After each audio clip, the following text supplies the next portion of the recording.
adanya ancaman kalau sampai terjadi megatrust. Jadi kami melihat informasi dari BMKG itu mungkin dalam waktu 1 tahun atau 2 tahun yang lalu itu kan mendengar bahwa akan terjadi megatrust yang disebabkan oleh meledosnya lempeng Sunda itu ya. Tetapi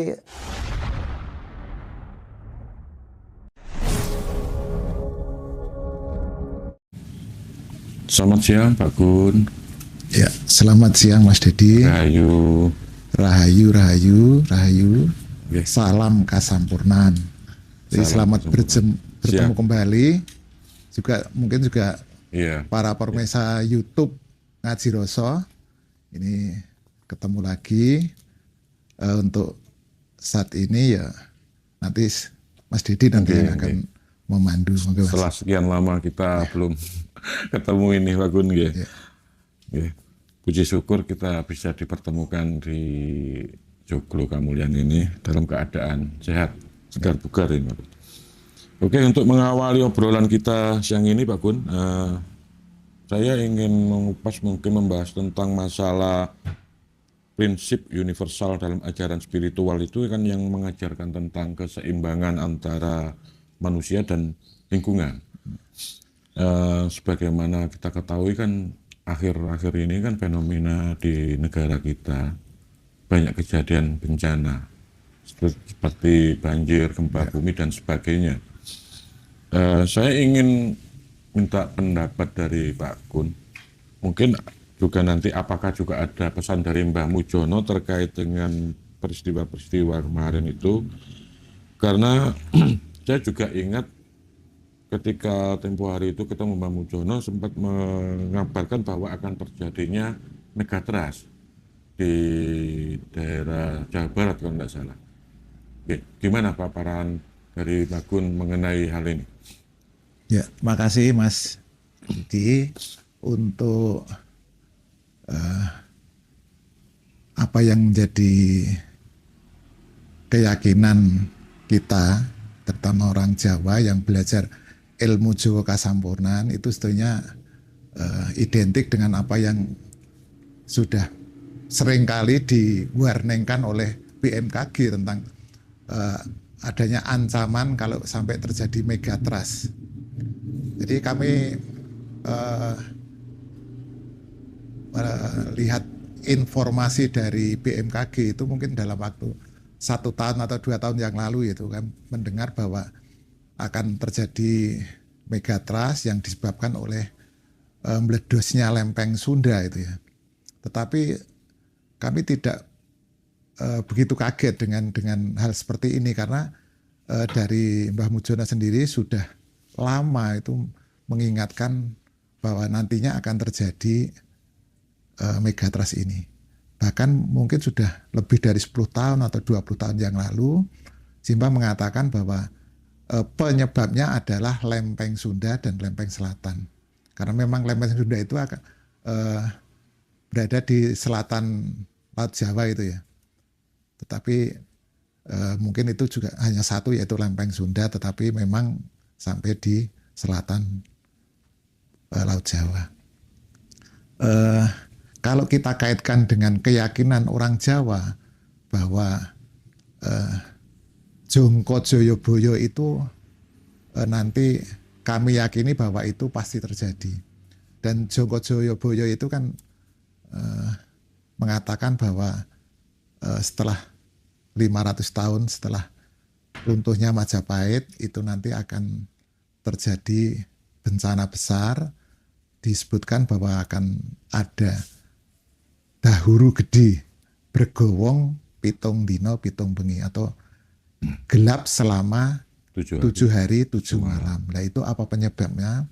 Yaitu kalau kita kaitkan dengan meledosnya lempeng Sunda seperti juga yang dikatakan atau diwarnakan oleh BMKG, maka akan menimbulkan atau memompa magma yang ada di perut bumi sehingga gunung-gunung berapi ini akan meletus. Apakah ini hanya terjadi di Pulau Jawa? Enggak, ini skupnya adalah internasional. Jadi seluruh gunung berapi yang ada di permukaan bumi itu akan mengeluarkan material vulkanik.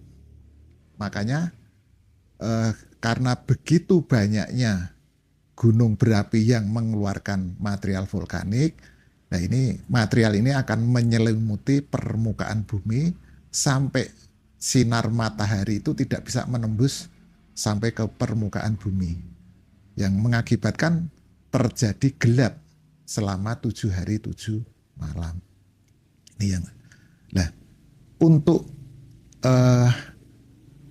bisa selamat menghadapi itu, mestinya secara umum orang tidak akan mampu untuk bertahan menghadapi kejadian seperti itu, karena kita menghirup udara yang polusinya tinggi saja kita kesulitan untuk bernapas, apalagi dengan adanya material vulkanik yang begitu pekat, apalagi itu juga mengandung gas beracun. Apakah mungkin manusia itu bisa bertahan dalam kondisi seperti itu? Nah, tetapi orang Jawa itu punya pusoko atau piandel yang mampu untuk mengcover dari ancaman yang terjadi itu. Nah, pusaka itu bukan berupa tombak, keris, atau senjata api atau apapun. Karena pusaka yang berasal dari luar diri kita itu kepengkoeng poncoboyo ubayaning balenjani. Jadi nanti di saat terjadi ya itu nggak akan mampu untuk menyelamatkan diri kita. Bahkan kita punya pusoko dari roh apapun,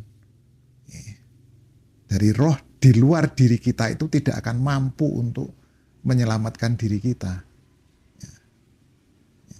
Makanya kita mestinya harus mengeksploitasi pusaka yang kita miliki, yaitu pusaka yang berada di dalam diri kita sendiri. Yaitu apa? Roh tertinggi manusia. Orang mengatakan, ada yang mengatakan sukma, ada yang mengatakan roh suci, roh kudus, nur ilahi, atma, dan sebagainya. Tetapi kita menggunakan bahasa yang universal. Jadi tidak berbau agama, tidak berbau kesukuan, yaitu dengan nama partikel 6. Jadi partikel 6 kita, inilah roh tertinggi kita. Ini akan mampu menyelamatkan kita dari bahaya sebesar apapun. Nah, karena raga ini kan hanya partikel 1. Sedulur papat itu partikel 2 sampai partikel 5. Nah, sukma atau roh suci kita itu, itulah partikel 6 kita. Itu roh tertinggi dari manusia.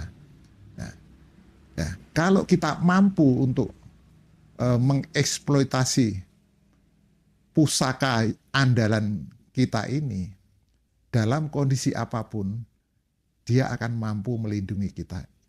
Istilahnya kodok ngemuli lenge. Di saat ada bahaya yang mengancam diri kita atau raga kita, kodoke ngemuli lenge. Karena raga ini ibaratnya adalah leng atau lubang, kemudian di dalamnya itu ada kodok. Kodok yang cahyane ireng, abang, kuning, putih, dan cahyane sinar terang, yaitu roh tertinggi manusia tersebut atau partikel 6 kita. Nah, di saat terjadi situasi yang mengancam keselamatan raga, dengan pertolongan atau bantuan dari partikel-partikel batin itu akan mampu menyelamatkan kita. Istilahnya kepengkoeng poncoboyo ubayane handayani. Ya, jadi mampu untuk menyelamatkan kita, handayani. Ya, bukan ubayaning balinjani. Tetapi kalau kita menggunakan atau mengandalkan pusaka yang berasal dari luar diri kita, kepengkoking Poncobaya ubayane balenjani. Ya, itu. Nah, pusaka yang dari luar diri kita itu bukan hanya sekedar wujud keris, kemudian tombak, pedang atau apapun. Karena itu hanya wujud fisik ya. Tetapi di dalam benda fisik tersebut itu terkandung energi. Entah itu E2, E3, E4 atau E berapapun. Ya, itu nanti akan balenjani. Ya, demikian juga jangan mengandalkan roh di luar diri dalam nama apapun.